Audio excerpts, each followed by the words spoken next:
Saludos amigas, amigos. Ustedes sintonizan Acento TV y este es su espacio favorito de entrevistas y comentarios a partir de ahora. Recuerden que nos están sintonizando en el canal 38 de Claro TV, los canales 39 y 439 de Telecable de Tricom, en el canal 41 de Star Cable en Santiago de los Caballeros y en las páginas acentotv.do y acento.com.do. El tema de hoy, a partir de ahora, un balance de la situación política nacional con un énfasis especial en el debate sobre la ley de partidos. Nuestro invitado para tratar el tema, el doctor Max Puy, presidente del partido Alianza por la Democracia. Vamos a una brevísima pausa antes de empezar la conversación.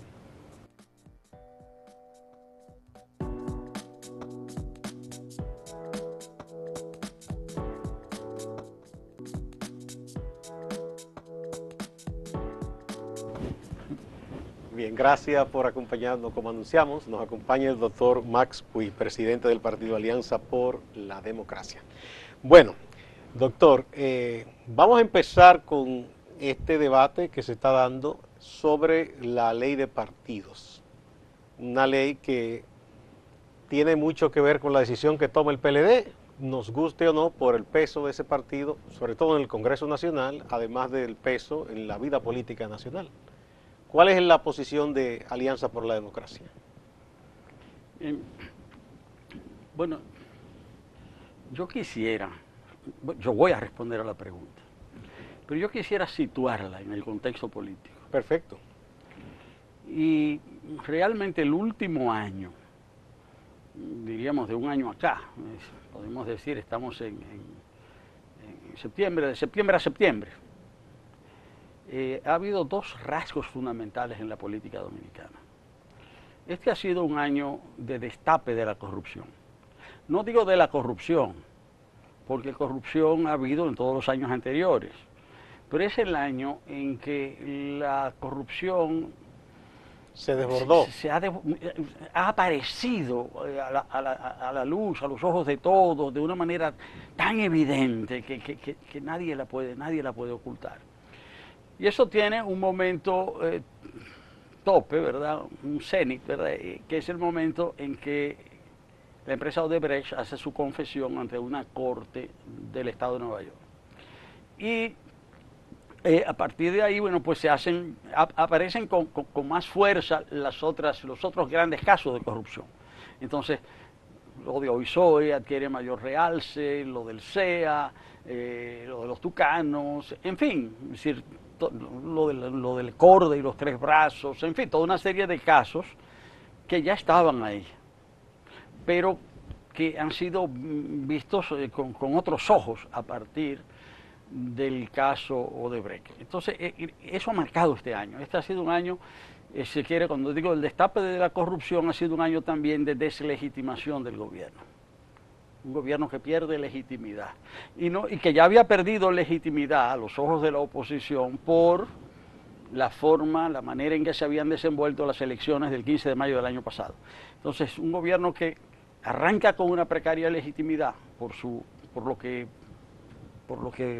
organiza, por la forma en que aborda las elecciones y que luego queda evidenciado como un gobierno que, lejos de servir el interés colectivo, lo que se está sirviendo es el interés particular de enriquecimiento de sus principales exponentes.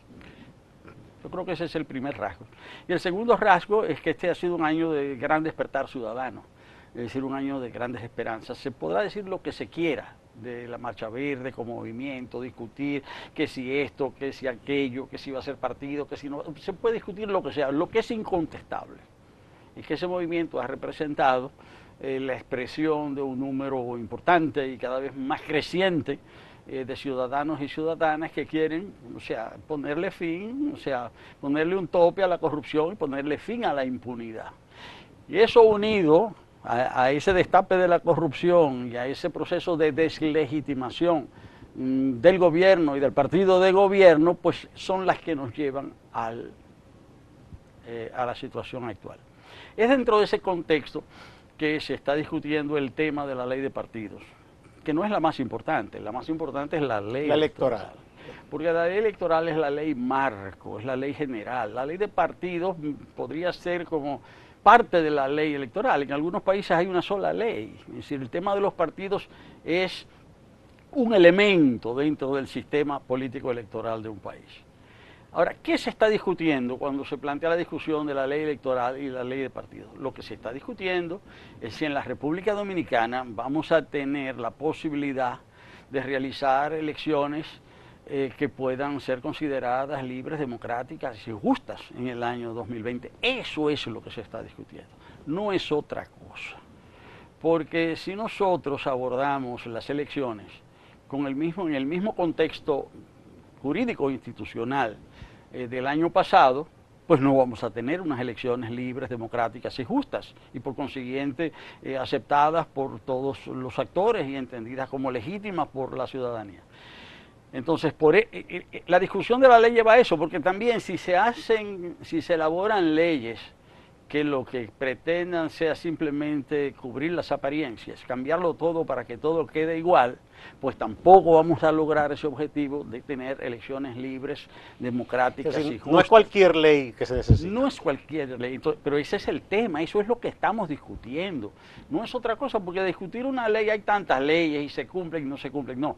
Pero estas leyes son particularmente importantes por eso.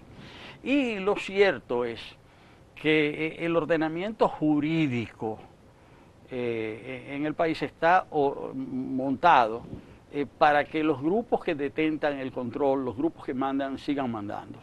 Si el ordenamiento jurídico favorece eso. Y más todavía después que el PLD se ha ido haciendo partido dominante. Cuando digo partido dominante estoy pensando en el Partido Revolucionario Institucional de México. O sea, no era un partido único. No, pero lo que decidía, eso era lo que se hacía. Pero ese partido ocupaba un rol tal en el sistema político que en definitiva todo giraba en torno a ese partido. Sí había una cierta libertad de prensa, pero todo estaba controlado en México. Cuando el PRI anunciaba un candidato, ya prácticamente se daba por hecho que ese sería el próximo presidente. Así es. Pero era un sistema, voy a hacer una pequeña digresión, era un sistema, una de cuyas fortalezas era la no reelección. Sí. Entonces el PRI siempre se mantenía en el poder, pero siempre cambiaba la figura principal, y con la figura principal había una cierta renovación de las élites, en este caso de las élites políticas, y al final todo aquello permitía mantener un cierto equilibrio, y habrían presidentes priistas más centristas, más derechistas, un poco más izquierdistas, pero al final, como partido dominante, el partido se mantenía. En el caso de la República Dominicana, tenemos un partido dominante que no está basado en la no reelección. Y ese es un germen de división y de destrucción del partido dominante en cualquier parte del mundo. O sea, el partido dominante tiene que asentarse en que está por encima, hasta cierto punto, bueno, no de la sociedad, porque claro, está por encima de la sociedad, la controla, la domina, pero que tiene que estar por encima de los intereses de los diferentes grupos, tiene que haber equilibrios. En el caso de la República Dominicana no se da eso, y ese es uno de los factores que también está incidiendo en la elaboración de estas leyes electoral y de partidos. Ahora, cuando digo que todo está, que este es un sistema muy controlado, porque ya estamos en medio de un sistema de partido dominante. Esto no se dio de la noche a la mañana. Por ejemplo, el PLD está en el gobierno de manera ininterrumpida desde el año 2004, pero solo controla el Congreso desde el año 2006. Es decir, que en el año del 2006 en adelante se dio una evolución que permitió acentuar el control del PLD sobre los diferentes poderes del Estado, porque desde el control del legislativo se pudo avanzar, el PLD pudo avanzar en el control de los otros órganos de poder. Del judicial. Del judicial y del poder electoral, porque en República Dominicana podemos decir que hay un poder electoral. Y con el establecimiento de una nueva constitución, todo aquello también contribuyó a que el PLD ampliara su ámbito de dominio sobre las instituciones, porque se crearon nuevas instituciones y eso permitió una rotación también de personal político que pasó a jugar un papel. Entonces estamos en un país muy controlado, con un aspecto. No solo es el control institucional, es el control de las mentes y el control de los pobres. ¿Me explico? El PLD le ha contado un cuento al pueblo, al país. Cuando digo contar un cuento, es decir, de otra manera, aquello de que el PLD ha elaborado un relato. Relato político. Un relato político. Y ese relato político se ha hecho hegemónico, es decir, en términos ideológicos. Ese relato político ha ganado las mentes de la mayor parte del pueblo dominicano, el relato del PLD. O sea, que el cuento que se ha contado, lo han contado bastante bien, y aquello, todo eso, bueno, sustentado de todo un aparato que no es simplemente político, es político, intelectual, comunicacional, y ese aparato ha permitido desarrollar ese control de las mentes de parte del partido dominante. Pero también hay un control de los pobres. Porque aunque el país ha crecido económicamente y la condición de las personas, de todo en sentido general, ha mejorado, la esperanza de vida, una serie de factores, pero este sigue siendo un país de gente pobre, o muy pobre, de gente pobre o muy pobre. Aunque en las estadísticas se señala que la pobreza está descendiendo, eso es en esas estadísticas de medición de la pobreza, pero en las estadísticas de las tarjetas de transferencias condicionadas, la pobreza no está bajando porque hay cada vez más subsidios. Está subiendo. Está subiendo. Y eso se presenta como un gran logro. Sí, pero debería ser lo contrario. Mientras más tarjetas hay y más dinero transfieren vía las tarjetas, quiere decir que hay más pobres. Quiere decir que hay más pobres. Es decir, que hay estadísticas contradictorias. Se puede decir, la mitad de los hogares en la República Dominicana recibe de una forma u otra alguno de los tipos de transferencia, mitad de los hogares. Entonces, cuando se dice que la pobreza bajó del 40 al 30 y al 20 y pico, ¿y por qué las tarjetas se mantienen en un 50? Es decir, ¿por qué? Porque realmente la gente es muy pobre. Y hay que ver cómo pelean la gente porque no les quiten los 800 pesos de la tarjeta Solidaridad. Hay que ver cuánto se pelea por eso. Lo que quiere decir que hay gente que apenas sobrevive. Que apenas es que la mayoría. Entonces, en ese marco es que estamos, doctor, discutiendo lo de esa ley tan importante. Sí. Se está discutiendo la de partido, pero debería discutirse la electoral también. Porque en un país no es lo mismo decir que en tal país, utilizando el tema de la ciencia política comparada, se dice, porque en tal país se usó tal institución. Sí, pero no me están diciendo que en ese país había los niveles de pobreza que hay aquí y los niveles de control sobre los pobres que hay en la República Dominicana. Puede ser formalmente la misma institución, pero sus efectos de ser trasladada aquella institución a la República Dominicana de hoy, sus efectos no solamente pueden, sino que no van a ser los mismos, sino que van a ser diferentes. Hay mecanismos que aparentemente pueden ser muy democráticos en el papel, que establecidos en la República Dominicana, con ese contexto de un partido dominante, con ese contexto de ese control sobre las mentes, ¿verdad?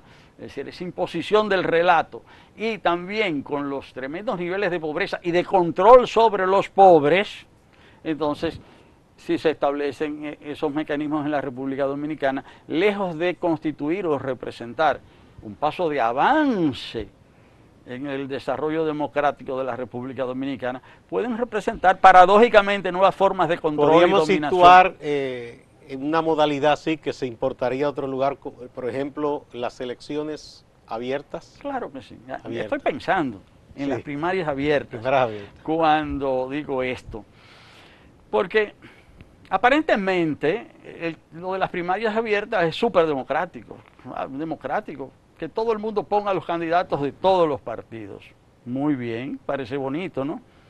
Pero ¿qué hay detrás de esto? Detrás de esto lo que hay es que si hay un partido que tiene el control del Estado, que tiene un control sobre las mentalidades, que tiene control sobre los más pobres, a través de estos mecanismos, que ese partido le imponga los candidatos que a él le convenga a los demás partidos. Pero Y no es también, tan difícil. pero también se ha propuesto, quienes proponen eso dicen que sean abiertas, es cierto, eh, con el padrón de la Junta, supervisada por la Junta, pero que sean simultáneas en todos los partidos. Pero Eso no ayuda a que no se pueda incidir de uno en otro. pero es que eso obligaría. Primero serían unas elecciones Muy, mucho, muy costosas. bueno, no, y muy complejas, súper complejas. Tendrían 5 veces más candidatos que las Que las elecciones elecciones generales. generales, porque tendrían que tener, como es para designar candidatos y no para, como es para elegir candidatos y no para elegir senadores, diputados o alcaldes, entonces tendría que haber varios candidatos por cada posición. Por cada partido. Por cada posición. Entonces eso habría que hacerlo forzosamente, no solamente con la misma cantidad de personas que trabajan en la organización de unas elecciones generales, sino que eso habría que reforzarlo y el conteo Quizás hasta triplicar el número de personas que sería trabajan. muchísimo más complejo Y costoso. y costoso. Y entonces en ese contexto, ¿cómo si ya en las elecciones regulares hacen muchísimas trampas y en esas aquello sería un Sería más desastre. enmarañado el asunto Sería desastroso aquello. Pero ¿por qué sabiendo las personas que proponen eso, que sería tan complejo y podría llevar a tantos descalabros? Pero ellos están conscientes, ellos lo saben. ¿Y por qué lo proponen? Lo proponen precisamente porque entienden que esa es la forma de ellos asegurar el control que tienen sobre su Pero partido. esa visión de esa propuesta no es compartida por todos los sectores en el partido dominante. Bien se sabe que de parte del doctor Fernández, León Fernández, no están de acuerdo con esa posición, aunque él claramente no lo ha dicho como persona. Igual que el presidente Medina personalmente no ha dicho que está con las primarias abiertas, pero ha enviado a personas cercanas a decir, y todo el mundo sabe que él piensa así. Sí, porque lo que está a la vista no necesita espejuelos. Eso lo sabe todo el que está observando mínimamente el acontecer nacional, sabe que eso es así. Ahora, resulta que ese no es el tema principal de la ley de partidos. Y resulta que ese no es el tema principal del debate. Incluso yo creo que hace daño, le hace daño al desarrollo del proceso democrático en la República Dominicana que el debate se esté concentrando en esos aspectos. Bueno, habría que hablar de financiamiento, por ejemplo, que es mucho más importante. Que es el tema clave. La equidad en el uso de los medios, que eso se contempla en leyes de partido y electorales de otros países. Esos son los temas claves. Y el tema clave es el tema del control de los recursos, el tema del control de todo tipo. Poner topes al financiamiento privado y poner reglas, una regla más fuerte con el financiamiento público también. Es que en realidad todo está hecho aquí, todo está organizado, como digo, para que los que mandan sigan mandando. Aquí el tema del financiamiento es que en la República Dominicana tenemos el peor sistema de financiamiento posible, el peor de todos. Porque hay países que tienen financiamiento privado, países que tienen financiamiento público. Y uno a veces tiene que escoger uno de los Estados dos Unidos partido, se opta, sí. si uno acepta el público no tiene acceso al... se opta entre uno u otro. Pero aquí tenemos financiamiento público inequitativo más financiamiento privado sin límites y sin control, y además de eso, uso de los recursos públicos por parte del partido de gobierno. O sea, no puede haber un sistema peor. Ahora, ese es el tema. Ese es el tema. Porque al sistema que tenemos se le puede poner cualquier nombre, pero no se puede llamar democrático. No. ¿Usted piensa que quienes hoy controlan el poder no quieren que esa situación desaparezca? Pero claro. Porque les conviene. Pero claro. Pero hay algo, vamos de nuevo al partido dominante de que hablábamos. Sí. Ese partido dominante, sobre él penden amenazas de división. Pero tenemos que hacer una pausa. Cuando retornemos vamos a entrar en esa parte. Adelante.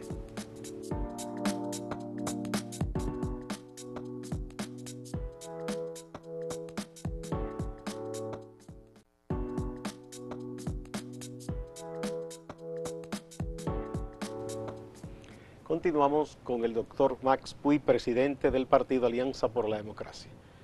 Cuando empezamos, usted hablaba del hecho de que el PLD es un partido dominante. Hizo un símil con el PRI de México, guardando las diferencias, ¿no?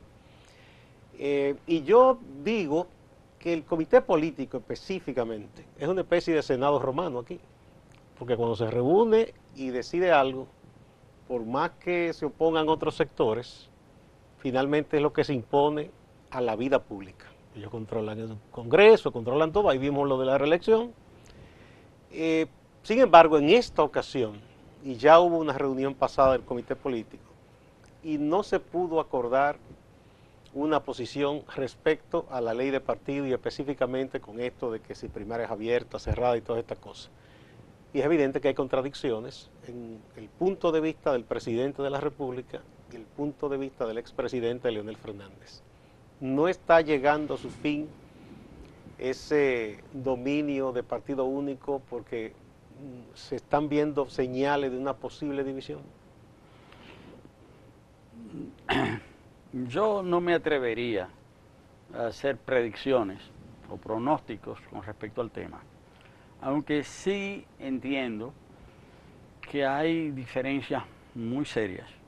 Y esas diferencias no son simplemente diferencias de orden político, son diferencias de orden económico.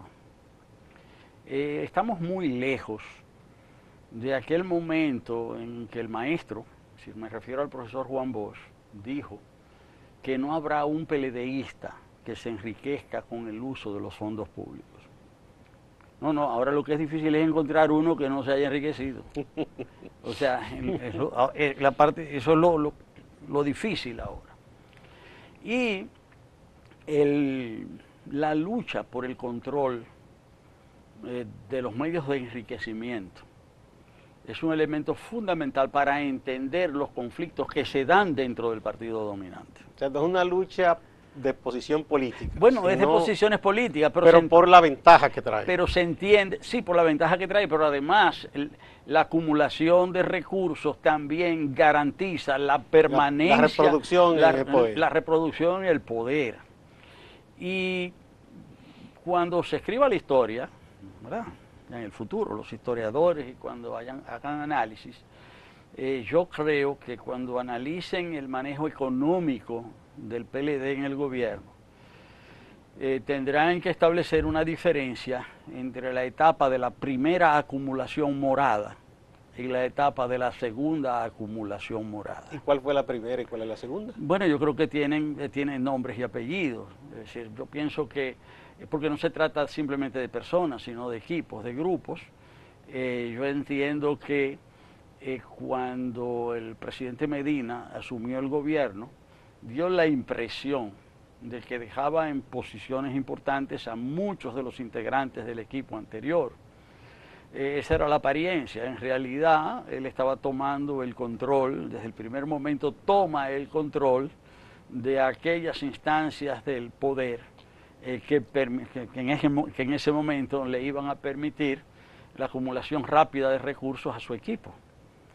Y por eso también es que Punta Catalina pasa a ser el proyecto más importante del presidente Medina, porque permitía recursos líquidos de manera relativamente rápida para el propósito de la reproducción del poder político, porque yo entiendo que es de las fabulosas comisiones de Punta Catalina que aparecen los recursos para que la tendencia del presidente Medina logre el control de su partido en las elecciones internas del PLD, luego para que con esos recursos también el PLD, en este caso el presidente Medina, su facción, porque ese era el que estaba interesado, lograra financiar la modificación de la Constitución, que como se sabe fue muy costosa, la modificación constitucional, la reforma, y en tercer lugar para ganar las elecciones, donde según confesión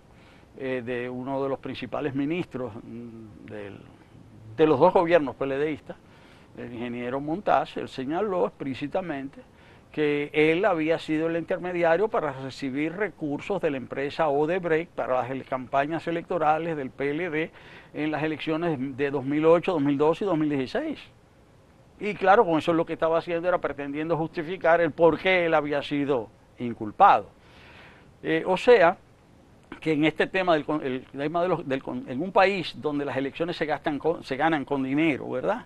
Y donde se ganan las elecciones sobre la base del control de los pobres, y para controlar los pobres se necesita gastar algo de dinero, entonces el tema del control de los recursos es fundamental para la reproducción del poder.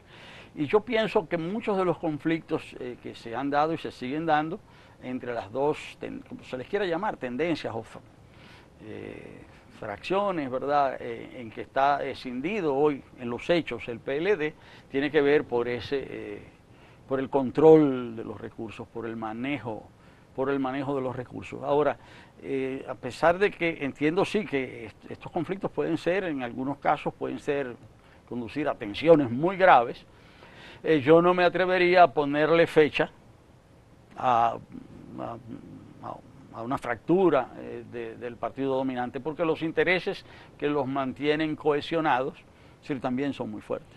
Bueno, sí, pero se acerca un escenario en que tendrá que haber una decisión dentro del PLD, porque para nadie es un secreto que si no en persona el presidente Medina no ha estado dando señales de que quiere continuar más allá de 2020, sí se sabe que hay gente a su lado que, como dice el pueblo, le están calentando los oídos. Porque hay gente que quiere no solo que se reelija Danilo, sino ellos reelegirse también en las condiciones de privilegio que tienen. Y el grupo del presidente Fernández no está en eso de seguir fuera de juego, ¿no? De seguir a un lado.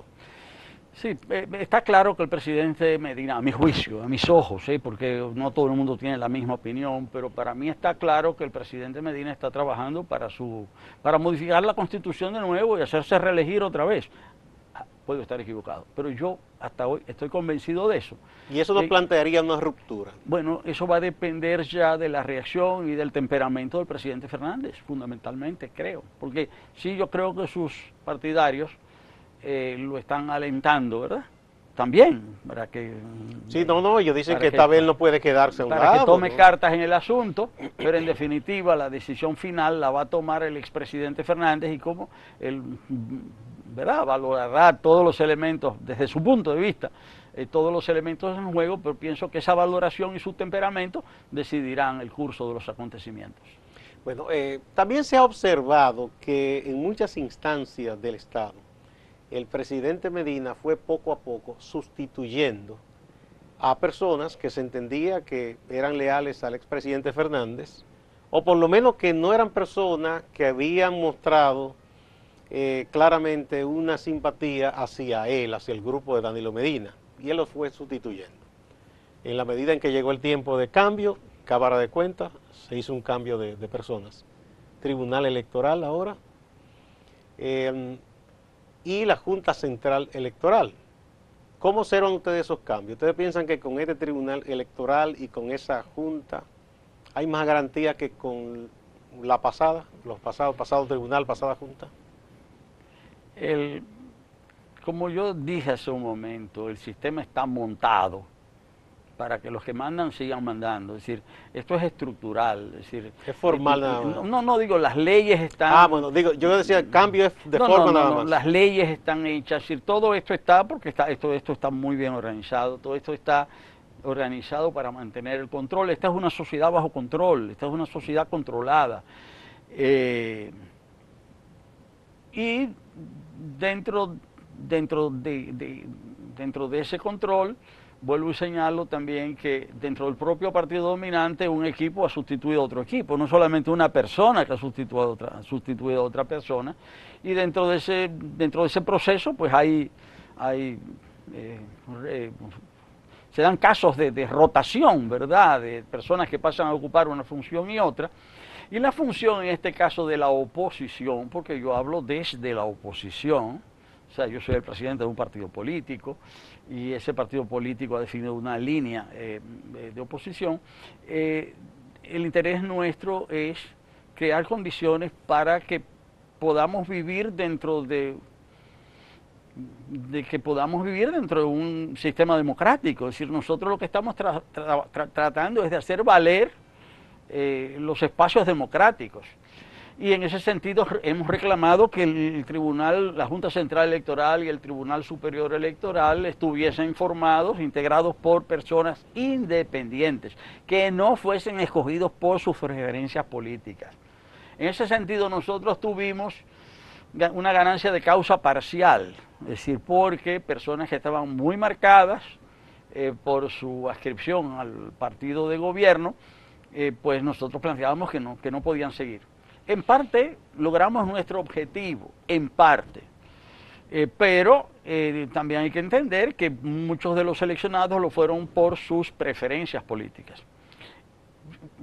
Los suplentes, tanto en la Junta como en el Tribunal Superior Electoral, son casi todos del PLD. Sí, de hecho en los suplentes fue más evidente que buscaron gente con vínculo. Bueno, está bien, pero eso es una espada de Damocles sobre los titulares. Porque en una situación difícil se ejerce una presión para que renuncien. Y entonces en ese caso, y es una espada de Damocles sobre la oposición. O te contentan con este o te pongo uno peor, porque lo tengo ahí y es el que ha sido designado legalmente. Claro, esa legalidad que ha sido armada especialmente para esos fines. Entonces, nosotros, es decir, como oposición, lo que luchamos es por hacer valer los principios democráticos para que haya leyes que permitan la democracia y que haya una práctica democrática. Pero eso no se logra de la noche a la mañana, sobre todo con un partido que se ha ido haciendo dominante, que ha ido controlando todos los estamentos de la sociedad. Hemos estado dando esa batalla y lo hemos estado reclamando, pero no es simplemente un tema de los partidos, porque los ciudadanos y las ciudadanas se han dado cuenta que esto es un tema de ellos también, y es por eso que ha tomado tanta fuerza el movimiento Marcha Verde. Es decir, porque la gente se ha dicho, pero no es posible que las cosas se manejen de esta manera. Decir, esto no es equitativo, esto no es normal que un país se llame democrático y se actúe de esa manera. Entonces, es en ese contexto también que nosotros estamos batallando porque la ley electoral y la ley de partidos respondan a esa necesaria democratización de la sociedad dominicana. Aquí estamos diciendo que estamos en una transición a la democracia desde la muerte de Trujillo. Es la transición más larga, ¿verdad? Que no es transición, porque se supone que la transición es un momento breve relativamente, es algo particular, puntual. Entonces una transición que no termina es el estado permanente de una sociedad. Eso se parece a la interpretación que se dio para la sentencia aquella de 168, de que personas en tránsito desde el año 1929 atacados. ¿Qué tránsito es ese? Un absurdo. Desafiando el raciocinio, desafiando la inteligencia. Bueno, ¿y cuáles pasos ustedes van a dar ya en los días por venir, porque el tema ya está en manos del Congreso, para que tratar de que hacer valer lo que usted entiende son sus derechos y el derecho de la ciudadanía? En ese Ojalá estuviera en manos del Congreso. El tema no está en manos del Congreso. ¿Está en manos de quién? Del Senado romano. No, es que, bueno, como tú le llamas, el Senado romano. Político. Es que en realidad, es que eso es parte, es que vivimos en ese sentido muchas veces en una ficción democrática. Y dentro de la ficción democrática es el Congreso. Entonces nos dicen, no, tiene que ser en el Congreso, en el Congreso, en el Congreso. O sea, no, esa no es la verdad, esa no es la verdad. Sí, el Congreso. Ya, ahí está claro. ¿Dónde se decidió la reelección, la reforma de la Constitución? En Guandolio, un comité político en la playa. Por eso le digo que es un Senado romano en la práctica. Bueno, entonces, nosotros hemos reclamado que haya un diálogo entre los partidos políticos. Nosotros queremos debatir con el PLD. El PLD dice, no, que se resuelve en el Congreso. Claro, porque ahí no hay debate. No, y además ellos tienen porque ahí hay dominio casi ahí hay una mayoría mecánica. Ahí hay una mayoría mecánica. Entonces no es verdad que hay debate en el Congreso. No es cierto que ahí se da ningún debate. Ahí lo que hay es control. Nosotros decimos, no, queremos un debate. Y eso lo dijimos en la Pucamaima. No, queremos esto. Incluso nosotros nos retiramos cuando nos dimos cuenta de lo que nos iban a hacer. Nos estaban entreteniendo ahí para aprobar en el Congreso lo que ellos quisieran aprobar, hasta que nosotros nos plantamos, dijimos que no, y fue la única manera que encontramos de poder evitar aquello en ese momento. Ahora resulta que la comisión bicameral que discute este tema se ha quedado prácticamente sin oficio, porque el PLD dice que ellos no van decidir hasta el mes de octubre en función de sus conveniencias, obviamente, particular, de su conveniencia particular. Entonces, ¿qué pueden hacer los otros? Nada, quedarse sentados esperando a que el PLD decida. Nosotros decimos que no, y por eso fuimos, los partidos políticos, a la Junta Central Electoral, a retomar un planteamiento que habíamos venido haciendo y que seguimos manteniendo, y es que se dé un diálogo, un debate entre los partidos políticos. Eso fue lo que se quiso hacer en Pucamaima a finales del año pasado, con Monseñor Agripino Núñez Collado a la cabeza, y luego planteamos aquello en la Junta Central Electoral. En la Junta dijeron que sí, que veían bien el diálogo, pero que en definitiva ellos optaron porque el asunto se debatiera en el Congreso. Cuando se ha visto a dónde conduce eso, es el propio presidente de la Junta Central Electoral, hablando a nombre de la Junta, que ha dicho, se ha dado cuenta que esto nos conduce a un despeñadero. Él mismo dice, pero es que van a aprobar, el propio presidente de la Junta Central Electoral ha dicho que cuidado con eso que quieran aprobar, porque eso es inconstitucional y eso va a crear un caos y eso va a costar miles de millones de pesos. Entonces nosotros decimos, bueno, vamos a la Junta y le decimos, vamos a retomar lo que hemos dicho siempre, vamos a proceder a un diálogo. Esa es nuestra posición. Nosotros como partidos políticos queremos un diálogo. Que después eso se decida en el Congreso, bueno, está bien, pero es que en todos los países del mundo hay debate en la sociedad, hay debate entre los partidos y después los congresos deciden. Lo que pasa es que aquí se quiere decidir sin un debate real, en función de los intereses del partido dominante. Y eso es lo que nosotros decimos que no está bien y eso es a lo que nosotros nos oponemos. Bueno, si finalmente no son atendidas las ideas de ustedes, las propuestas, los argumentos, las razones, ¿qué harían ustedes? ¿No van a participar en un proceso entonces que se organice electoral sin una buena ley de partido, sin garantía? Bueno, yo voy a responder con una respuesta que ya se ha repetido muchas veces, que no podemos, es decir, no podemos cruzar el puente antes de llegar al río. O sea, nosotros, en primer lugar, esperamos que eso no suceda así. Nosotros apostamos al diálogo, queremos que haya diálogo, queremos que haya leyes, una ley electoral y una ley de partidos justa, que permita la realización de elecciones equitativas, democráticas y que sean aceptadas por todos los actores. Eso es lo que nosotros queremos. Entonces, en ese sentido, yo no voy a emitir juicios por anticipado. Juicios por anticipado sobre una situación hipotética que yo no deseo y que nosotros no deseamos. Bien. Con su permiso, vamos a una nueva pausa.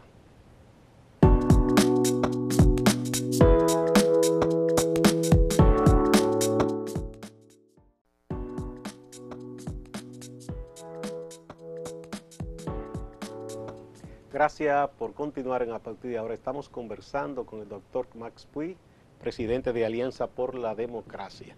Doctor, hay un tema sobre el cual usted ha estado siempre proponiendo cosas, debatiendo, opinando, que es relativo a la construcción de las plantas de carbón en Punta Catalina. Desde que se comenzó con hablar de esto, usted advirtió primero de que esa no era la mejor decisión, pensando en el desarrollo sostenible, porque era de carbón, que no es verdad que no iba a tener impacto ambiental. Y luego con todo aquello de la propuesta que hubo de los chinos, por ejemplo, que era mucho menos costosa que la que finalmente se acogió del consorcio Tecnimont, Estrella y Odebrecht. Y ahora, con todo lo que pasó con Odebrecht, que entonces ese proyecto lo dejaron fuera, el presidente decidió una comisión que dijo que todo estaba bien, nombran al portavoz de esa comisión administrador de esa terminal de Punta Catalina. Se destapa el problema ahora de que ese consorcio está exigiendo más de 700 millones de dólares extra al Estado Dominicano. ¿Qué usted piensa que va a pasar con todo esto? Bueno, yo lo primero que yo lamento profundamente haber tenido razón. Yo hubiese deseado que las cosas hubiesen sido de otra manera. Pero la verdad es que cuando yo y otras personas comenzamos a insistir, desde que se anunciaron las plantas de Punta Catalina, que aquello era una decisión equivocada, y empezamos a señalar los inconvenientes que esa construcción podía acarrear. Y después cuando comenzaron a aparecer las evidencias de la sobrevaluación y comenzaron a surgir progresivamente, porque esto no se descubrió de la noche a la mañana. No. Fueron brotando cosas. Fueron brotando cosas, se fue investigando, pudimos ir armando las piezas del rompecabezas y terminamos dándonos cuenta de que, al final de cuentas, las cosas es peor de lo que nosotros nos imaginamos inicialmente. Entonces, realmente eso, entendido con lo lamento, es que realmente lamento que todo eso haya sido así, es decir, que se haya tomado una decisión como esta, con todas las consecuencias, incluso hoy. En días pasados, yo leía un editorial de uno de los diarios nacionales, el Listín Diario, y decía, el editorial se titulaba Ciclones en fila. Ciclones en fila. Y decía que cómo era eso, que ahora había ciclones en fila. Bueno, porque antes no había ciclones en fila, ahora sí. Y eso es lo que los estudiosos del medio ambiente están llamando los huracanes encadenados. Y son un fenómeno propio del calentamiento global, porque siempre ha habido huracanes. Y eso tiene que ver con el problema de los vientos, del calor de las aguas, en fin, una serie de fenómenos. Ahora, en la medida en que se han venido dando el calentamiento global, estos fenómenos se han ido haciendo más frecuentes, más potentes, más destructivos y menos previsibles. Entonces, llegamos a esta situación. No es que simplemente por construir las plantas de Punta Catalina se han creado los ciclones, esa sería una visión muy simplista de las cosas, no. Es que el hecho de que la humanidad se haya orientado su desarrollo sobre la base de determinados combustibles, ha producido, ¿verdad?, que se acelere este fenómeno del calentamiento global. Las sociedades contemporáneas están basadas en la electricidad. Todas las sociedades contemporáneas se basan en el consumo de electricidad. Y para la electricidad se necesita combustible. Y los combustibles que se han utilizado son los combustibles fósiles. Primero el carbón, después el petróleo, después el gas. Ahora, de las tres, la que más daño hace, la que más contribuye al calentamiento global es el carbón. Porque además de la cantidad de CO2 que se desprende a raíz de la combustión del carbón, aparte de eso, la combustión del carbón tiene efectos contaminantes. Que no es solo CO2 que va a la atmósfera, sino que también hay una serie de metales que van a la naturaleza y al cuerpo humano y que producen enfermedades. Entonces ya está establecido que hay que eliminar el carbón, el petróleo y el gas. Frente al hecho de la inversión que se ha hecho ahí, es decir, que nosotros hemos planteado, yo y muchas otras personas hemos planteado, que todavía se puede transformar esa planta de carbón a gas. Que va a costar, pero lo que se va a ahorrar el país es mucho más de lo que va a costar, porque nunca se ponen las enfermedades en el cálculo. Es decir, en términos, los economistas, cuando analizan este tipo de obras, consideran la salud como lo que ellos llaman una externalidad. Esas son externalidades. Son asuntos que están fuera del cálculo. Están fuera del cálculo para la inversión, pero no están fuera del cálculo para los gastos de las familias y las personas que sufren las enfermedades. Si se cambian las plantas de Punta Catalina, todavía se pueden cambiar de carbón a gas. ¿Que va a tomar un poquito de tiempo? Va a tomar un poquito de tiempo, pero se va a ganar tiempo después. Porque es que dentro de 5 o 6 años, si empezaran a funcionar las plantas de Catalina, dentro de 5, 6, 7 años ya esas plantas estarían inservibles, porque las van a prohibir en el mundo. Es decir, bueno, la tendencia en los países europeos y la propia China, que es una gran productora de carbón, es ir desmontando y transformando la producción de energía en base al carbón. Y van hacia las renovables. Cuando nosotros decimos que como transición se cambia esa planta de carbón a gas, es como transición. El futuro de República Dominicana y del mundo está en las energías renovables. Es hacia ahí que hay que avanzar. Ahora, para eso hay que dilucidar qué ha pasado en Punta Catalina. Y el gobierno, lejos de querer dilucidar, lo que está haciendo es todo su esfuerzo por esconder. Incluso cuando la Comisión Presidencial Especial para Punta Catalina, que el presidente creó en enero, dijo que iba a contratar a la empresa FTI Consulting, muchas personas le observamos y muchas organizaciones políticas y ambientales le señalamos que esa empresa era una empresa relacionada con Odebrecht, que no era una empresa idónea para realizar ese estudio. A pesar de eso la contrataron, presentaron el estudio. Y el estudio, a pesar de que presenta muchas verdades, porque también hay muchos de los desastres que no han podido ser ocultados, que están ahí, es decir, ese informe ya ha sido desmontado.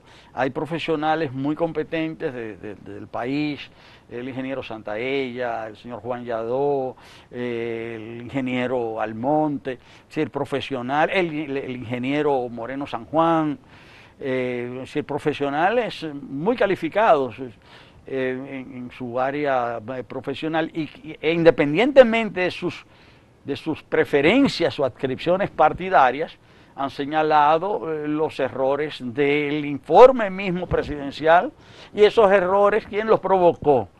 No fueron errores, fueron manipulaciones de la empresa FTI Consulting. No es verdad que esa empresa está subvaluada, está sobrevaluada. Y con lo que acaba de suceder, a propósito de la pregunta, de la solicitud, ese reclamo de 708 millones de dólares, aparte de que ese reclamo echa por tierra toda la historieta de la sobrevaluación de la planta y demuestra de manera fehaciente, de ser cierto, ¿verdad?, que el reclamo es justo, pues está muy sobrevaluada. Ahora, ese reclamo demuestra que no se hicieron los estudios correspondientes para construir esa planta. Incluso, aunque se han publicado pocos, no se ha publicado el texto de la solicitud. No, porque fue el gobierno filtró, y lo filtró muy parcialmente. Pero el documento mismo de solicitud de los 708 millones de dólares no ha sido publicado, solamente han sido publicados pequeñas citas de manera parcial en un solo periódico. Y ahí dice, en esas citas, tomando como referencia esa publicación, ahí dice que la empresa señaló, Odebrecht, que en los estudios originales no se hicieron los análisis suficientes de batimetría, vientos, oleajes y mareas. Y que por eso fue que el primer muelle que construyeron se desbarató entero y costó 70 millones de dólares y se perdió. Y dentro de los costos adicionales que están incluyendo en los 708 millones está el costo de un nuevo muelle para sustituir el que no sirvió, que todo eso es dinero perdido, ¿verdad? Entonces, realmente nosotros estamos en presencia de una situación en la que obviamente las cosas se hicieron mal desde el principio. Pero si el gobierno accede a pagar algún dinero, ya estaría inclusive desoyendo la recomendación de su propia comisión, pero no que recomendó que no se pagara un centavo más. Pero ese mismo gobierno, violando disposiciones de sus propias reglamentaciones, firmó contratos con la empresa Odebrecht, en las que Odebrecht tiene muchas ventajas sobre el Estado dominicano y que podrían hacer que esa empresa resulte gananciosa en caso de una litis, en caso de un arbitraje internacional. ¿Pero por qué? Porque el gobierno firmó de manera imprudente determinados con esos contratos. Pero yo digo imprudente, pero quizás no fue imprudente. O sea, fue a sabiendas que era imprudente. Fue deliberado todo eso. Que fue deliberado, pero ¿por qué? Es decir, por todo lo que ha confesado Odebrecht. Es decir, por la confesión de que ese contrato, como todos los que hizo Odebrecht, y como dice el propio expediente que presentó, que es un expediente malo, mal hecho, mal formado, pero en el expediente dice que ese, como los otros proyectos de Odebrecht, fueron objeto de pago de comisiones, de pago de sobornos para obtener los contratos, para sobrevaluarlos y obtener entonces ganancias ilícitas. Y en todo esto, doctor, ¿cómo queda entonces el acuerdo que se presentó como un logro muy bueno de parte del Ministerio Público con Odebrecht a cambio de unas supuestas informaciones para poder enjuiciar funcionarios, pero después de ese acuerdo suscrito no se puede enjuiciar a ningún ejecutivo de Odebrecht? ¿Cómo queda entonces ese acuerdo? Yo creo que no es el acuerdo el que queda mal, es el gobierno dominicano el que Pero queda bueno, mal. el gobierno auspició el acuerdo. Bueno, ofició el acuerdo, pero no es verdad que eso es un acuerdo de la Procuraduría. El procurador no puede firmar ese acuerdo sin... ¿Usted piensa que eso todo estuvo dirigido desde el poder de la presidencia? Claro, es que el Procurador General de la República depende directamente del presidente de la República y no puede hacer eso sin un mandato expreso. Sin un mandato expreso del presidente de la República. Entonces, cuando todo eso salga a la luz, que salga mañana, que salga el año que viene, que salga dentro de 50 años, el que va a quedar vale en esto aquí es el gobierno dominicano y específicamente el presidente Medina. Bueno, el gobierno y específicamente en la parte del procurador siempre alegan cuando se dice que se hace muy poco para combatir la corrupción, que Odebrecht no es el único caso, que ellos están trabajando con el caso de los supertucanos, que hay otras personas enjuiciadas, ponen el caso ahora del ex alcalde de San Cristóbal, que recibió una condena en primera instancia, que ellos están investigando otros casos de algunas alcaldías que están en proceso, y que es un asunto de que poco a poco se irá dando respuesta a esos escándalos de corrupción. ¿Se podría confiar en que eso será así? No, es que en realidad el caso del exalcalde de San Cristóbal, más que jugar a favor del gobierno, yo creo que juega en contra. ¿Y por qué? Bueno, porque en primer lugar, el alcalde de San Cristóbal es un producto típico del sistema político dominicano.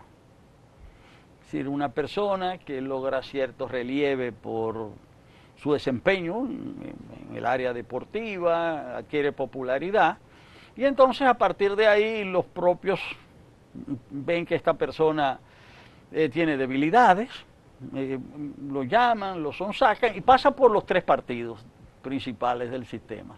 O sea, el hombre es reformista, el hombre es PLDista, el hombre es PRDista. Entonces ahí nadie puede venir. No. Nadie puede. Hay muchas fotografías de él con la mano levantada. Nadie puede venir de Pilatos con él. O sea, nadie puede venir de Poncio Pilatos con él, nadie puede lavarse las manos. Si eres incluso yo diría que es un caso emblemático de lo que es el sistema político dominicano. Y cuando uno contrasta esa condena, ¿verdad? Y ve cómo los que diseñaron, ¿verdad? Y montaron Odebrecht, que están tan tranquilos. Cuando uno ve que a quién sometieron, en el caso de los tucanos, ahora resulta que no hay senadores tucanos. Nada más hay un coronel preso. Sí, no hay senadores tucanos. Y cuando uno ve el caso de los Tres Brazos, que no hay expediente, y cuando uno ve cómo todo el que se robó tierras en el CEA anda, tiene sus tierras, entonces realmente uno dice, bueno,